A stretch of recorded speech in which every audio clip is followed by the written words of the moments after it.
Donc bonjour, bon, cette vidéo ne sera pas sur le test que j'effectue avec le nouveau compact DES Pro avec le programme 3D Mark 2001. Vous pouvez voir, pour ceux qui auront vu la précédente vidéo sur mes trouvailles, que j'ai déjà installé le moniteur Dell. C'est pas son endroit définitif, mais je le teste et il y a un excellent son. Donc voilà, j'étais même pas au maximum. Il y a une très bonne, il y a de très bons, pardon, les graves sont très bien. Les aigus aussi, franchement, c'est vraiment surprenant. La qualité d'image est vraiment magnifique. Donc voilà. Donc la vidéo d'aujourd'hui sera sur ce boîtier. Donc vous l'avez vu aussi dans une précédente vidéo. Et excusez-moi. Donc j'ai essayé avec un port parallèle, mais le port Centronics ne fonctionne pas sur le SCSI. Bon, j'aurais dû m'en douter aussi, mais c'est pas grave, j'aurais essayé. Donc vous le voyez peut-être pas bien, mais là, ce boîtier est vraiment très sale. Donc je vais l'ouvrir et faire bon, un peu le tour du propriétaire, puisque bon, je ne peux pas le tester encore pour le moment. Et j'aurais bien aimé vous le montrer, mais puisque je n'ai pas le fil, vous devrez vous contenter d'un démontage et d'une présentation sommaire de ce qu'est cet objet. Donc cette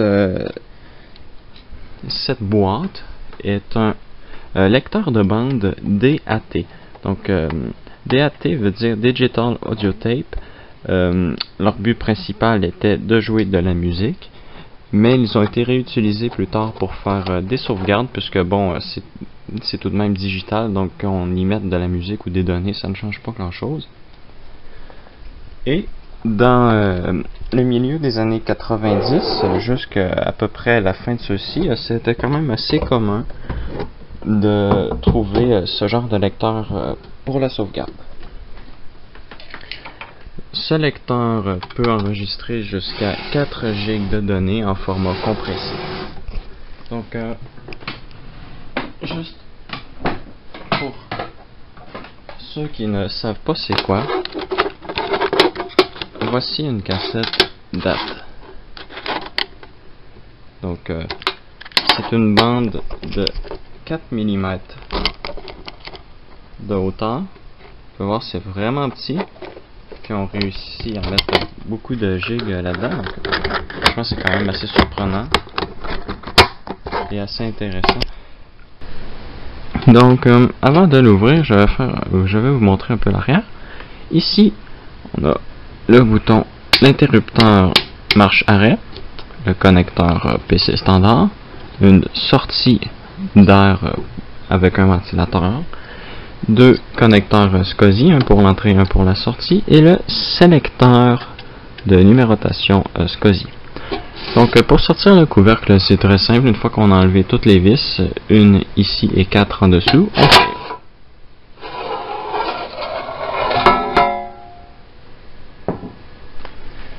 Donc comme vous pouvez voir, c'est très sale, il a été utilisé très longtemps, j'ai l'impression qu'il soit mis à l'arrêt. J'ai fait des petites recherches et ce boîtier aurait été fait en 1994, donc c'est vraiment très vieux. On peut voir ici avec le bloc d'alimentation. On a vraiment ici un style ancien qu'on retrouve plus aujourd'hui, mais franchement j'aime bien ce style-là parce que c'est tellement facile à réparer. Il n'y a pas vraiment beaucoup de problèmes avec ça. Donc il y a ça et on a le ventilateur bien entendu dans le fond et le lecteur de bande en lui-même. Donc je vais l'allumer. Il y a déjà une bande à l'intérieur, en fait je l'avais mis pour tester mais il ne veut pas la réjecter. Donc je vais en profiter pour regarder ce qu'il fait. Donc ici vous allez voir des lumières s'allumer. Voilà. Donc je sais pas ce qu'il fait avec la cassette, mais il veut pas me la donner. Donc il faudra que je démonte le lecteur pour voir si je pourrais la faire s'éjecter. Donc si je le réteins et que j'appuie sur le bouton en même temps,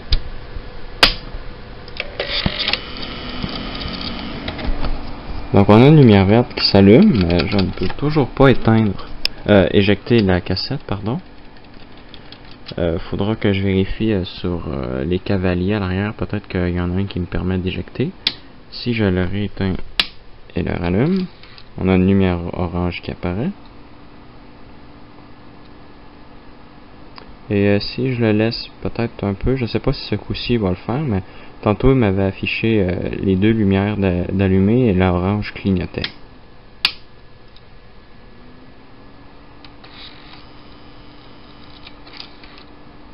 Voilà. Donc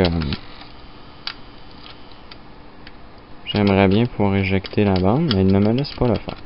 Donc je vais éteindre. On va laisser allumer un peu pour laisser les condensateurs se décharger. Voilà. Donc vous pouvez voir, c'est un beau petit boîtier quand même. Il n'est pas conçu que pour mettre un lecteur cassette. Vous pouvez voir, en fait, on a des braquettes ici pour pouvoir mettre un lecteur 3 pouces dans un endroit de 5 pouces écart. Donc on peut mettre un lecteur CD si on veut. Bon, bien entendu, il ne faut pas qu'il soit aussi long que les deux connecteurs mis un à l'avant de l'autre. Et on peut mettre aussi d'autres choses, je suppose, probablement un disque dur ou si on a une plaquette à l'avant pour cacher ça ici. Ou peut-être même un rack pour un disque dur, ça serait bien. Donc je vais couper la vidéo ici, puis je vais démonter un peu tout ça, puis peut-être le nettoyer, puis on reprendra avec le lecteur de bande à part. Avant qu'on passe au lecteur, j'aimerais bien dire quelque chose sur ce boîtier. Franchement, ce boîtier est quand même très bien fait. L'arrière se dévisse, s'enlève, tout est bien monté, juste vissé, c'est modulable. Franchement, c'est vraiment bien ce boîtier-là. Bon, le seul problème, c'est que la poussière a comme fusionné avec la rouille et je suis pas capable d'enlever ce que vous voyez là. Il me faudra du sablé ou utiliser de la laine d'acier pour pouvoir réparer ça. Donc, on va mettre le boîtier de côté. Et passons au lecteur de cassette. Donc, bon, vous voyez que c'est pas vraiment bien placé. Essayez de pas faire ça à la maison. Hein. Ça peut être facile de faire un court-circuit avec ça. Donc, si je démarre, vous voyez que les lumières à l'avant allument. Et il essaie de pousser les deux bras pour avancer le ruban, mais il reste bloqué. Donc, il y a quelque chose. Puis on entend un relais fermer le système. Donc je sais pas ce qui se passe là-dedans. Mais on va aller vérifier. C'est peut-être un engrenage qui a brisé. Puis qui ne fonctionne plus. Donc on va débrancher tout ça. On va l'allumer pour vider les condensateurs. Voilà.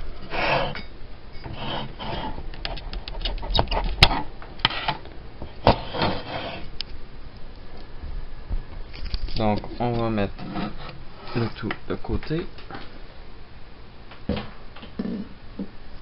Voilà. Et je vais encore couper. Je vais démonter un peu plus loin le lecteur pour pouvoir continuer la vidéo.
Donc voilà, j'ai remonté et bon, on a un petit progrès, les têtes se déplacent jusque dans le fond du lecteur, mais sans plus, la cassette reste toujours prise et le moteur et ceci ne fonctionnent toujours pas.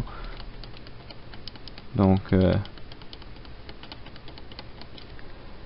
je crois qu'il est mort.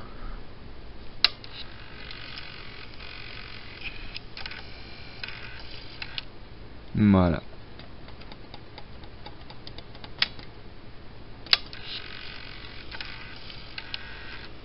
Donc j'aurais essayé. Bon, au moins ça me fait quand même un boîtier pour mettre un lecteur SCSI à l'intérieur, donc tout n'est pas perdu. Mais bon, j'aurais quand même aimé que celui-ci fonctionne, même si au final j'ai celui-ci. Donc je pourrais toujours mettre celui-ci à la place. Je crois que, bon, comme vous avez vu, j'ai filmé avec la caméra ici et j'allais rajouter. Donc je crois que je vais faire une autre vidéo de ce genre. Je vais le démonter au complet, intégralement. Je vais numéroter probablement les vis et tout filmer dans son intégralité. Et peut-être même prendre des notes sur quoi démonter et comment le remonter. Donc voilà. En espérant que vous ayez apprécié cette petite vidéo sur ce lecteur de cassette SCSI que j'ai trouvé. Donc malheureusement le lecteur ne fonctionne plus, mais j'en ai un autre et en fait c'est la seule chose de brisée sur la boîte. Donc merci et à la prochaine.